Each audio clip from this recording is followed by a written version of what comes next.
Come bother me.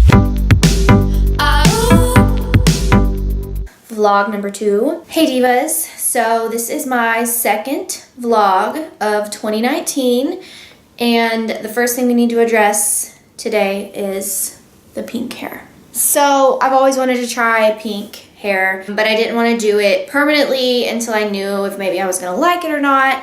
And so my hairstylist recommended this.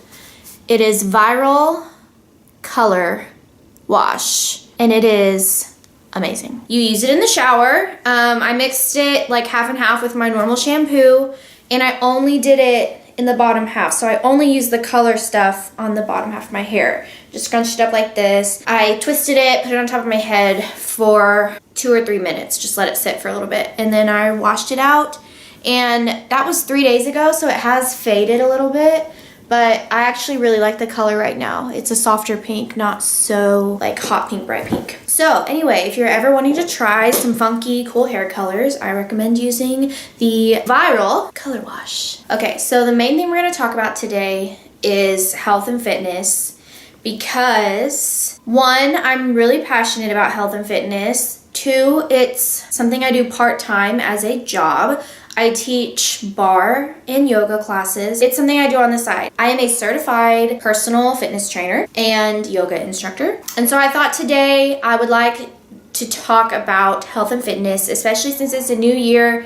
Health and fitness is a really popular topic right now. People get on the healthy eating train, you know, going to the gym, working out consistently. They really try really hard in January and then everybody seems to kind of lose some steam and fall off. So what I want to talk about today is how to approach health and fitness in a healthy way. I have not always had a healthy relationship with food and with exercise, and it's something I still struggle with sometimes, like so many people do.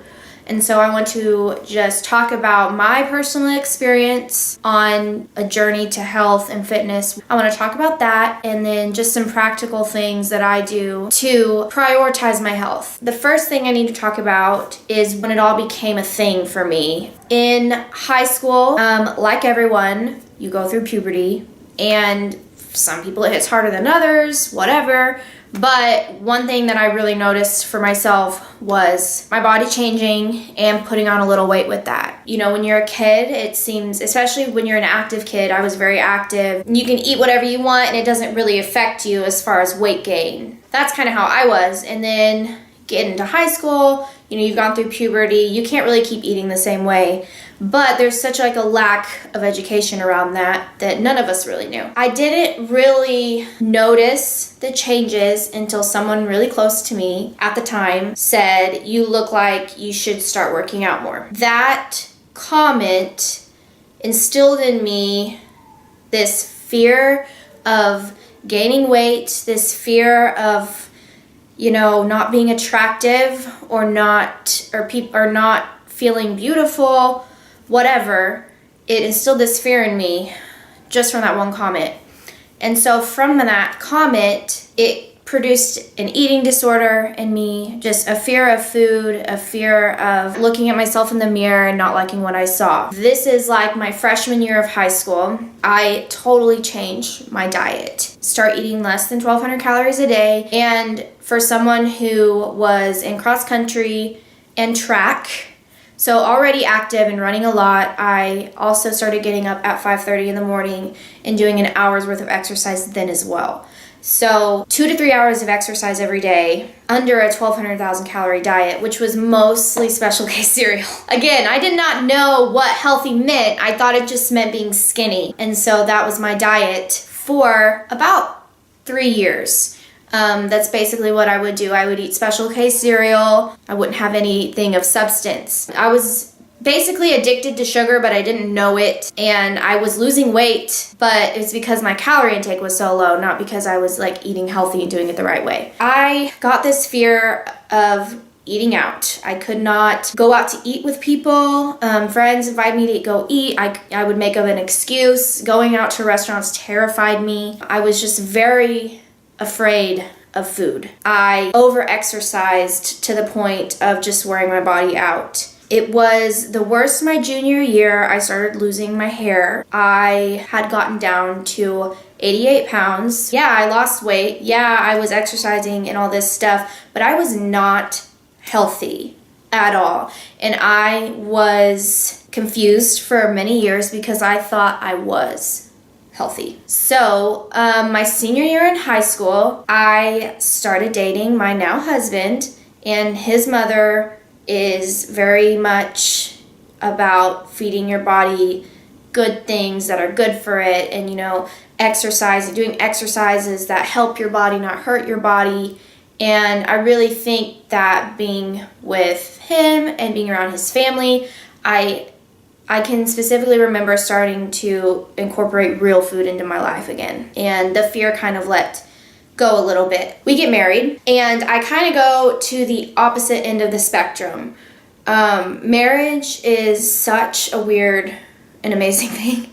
But for me, when me and Josh got married, I got really depressed that first year, really sad, really, it's just a big life transition.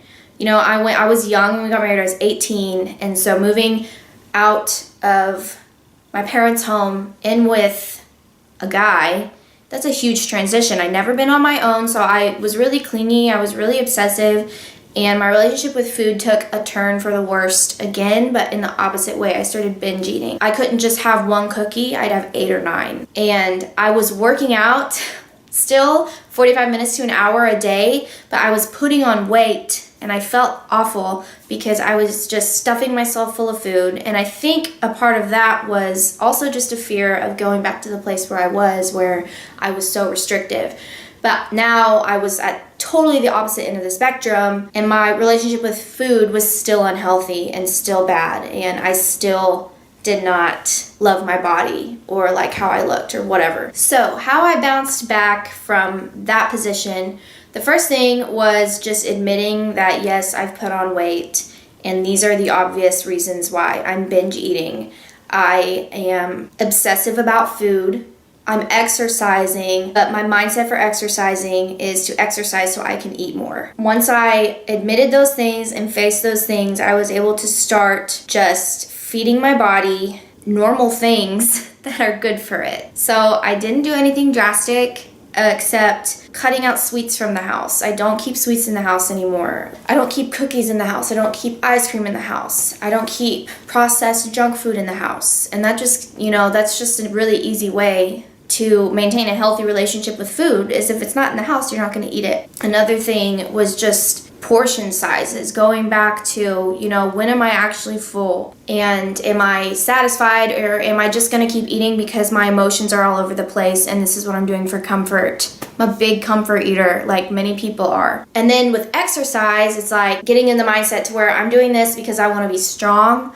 I want my body to function 50 years from now well. I want to be able to do things. I'm not doing this to lose weight or to burn calories so I can eat more. I'm working out because I enjoy it. I enjoy being active, and this is good for my body. From 10 years ago, when I first got an unhealthy view of food and diet in my body, to where I was restricting myself, to 5 years ago when I was binge eating and gaining weight from the excessive amount of sugar and calories I was eating to comfort myself, to now where I eat 3 healthy balanced meals a day with a snack.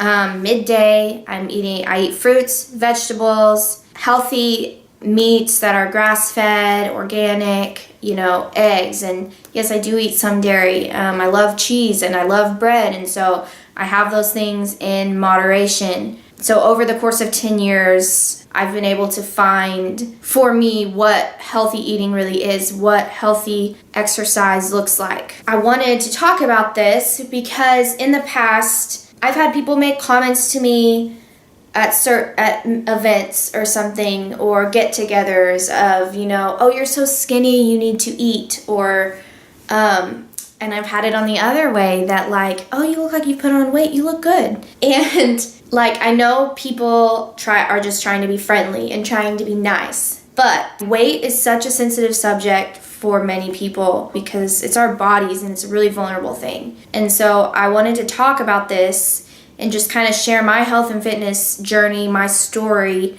with you all, to maybe raise some awareness of this subject as a whole. So I wanted to talk about this because I just wanted to share this part of my life, the past 10 years, my health and fitness journey, because it's caused a lot of emotional turmoil, physical turmoil, and I've grown a lot from it. I've learned a lot from it, and now I'm able to, what I believe, just respect my body and nourish it rightly and appreciate it for what it is. Now, I still have some days where I look in the mirror and I don't like what I see at all, and that's something I'm probably going to battle with for the rest of my life. But just coming into the mindset that I am healthy, I'm doing what I can to keep my body healthy, to keep my mind healthy, that's more important than being skinny. That's more important than the number on the scale. It's just about treating your body right. That's kind of my health and fitness story. Currently, I am working out 5 to 6 days a week with a rest day. I do bar classes and yoga classes at the Ponca City Recplex, where I teach and I instruct. Monday, Wednesday, Friday, Saturday, I do the Kayla Sinez Sweat app. Having a program really helps me stay motivated, stay focused, and just knowing what I'm doing every day in my workouts really helps. So if you would like recommendations on some different programs, I've tried lots and I'd love to help, just comment below and I would love to give you some of my recommendations on that.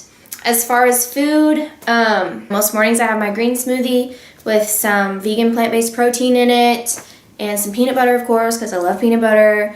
Lunch is normally a salad packed with boiled eggs, avocado, lean meats, and then a healthy grain like quinoa or some gluten-free whole grain crackers. And then for a snack, I love to take some Ezekiel toast or Ezekiel English muffins, spread it with some almond butter and some local honey with some berries, and dinner is normally just a lean protein, veggies, and a carb of some sort. But everybody's different and you really just have to find out what works for your body. That's kind of what I do right now. And then with what I do as a musician, we're on the road traveling a lot, and it's just trying to keep in mind what your body really needs versus what your mouth wants. And that doesn't mean I don't indulge sometimes, but if I have 4 gigs in 1 week, I'm not gonna eat Fuzzy's nachos all 4 of those nights, but maybe one of those nights I will, and I will thoroughly enjoy it. I don't want to be so consumed with food and working out and how I look that I don't enjoy the little gifts in life, and I consider Fuzzy's nachos a gift. Let me tell you. That is kind of my whole health and fitness spiel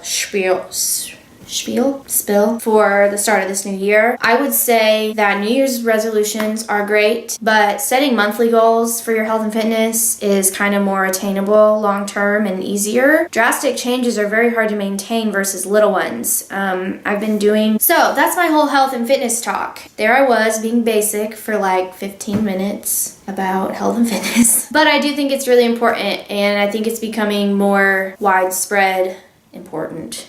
People are taking notice of their health.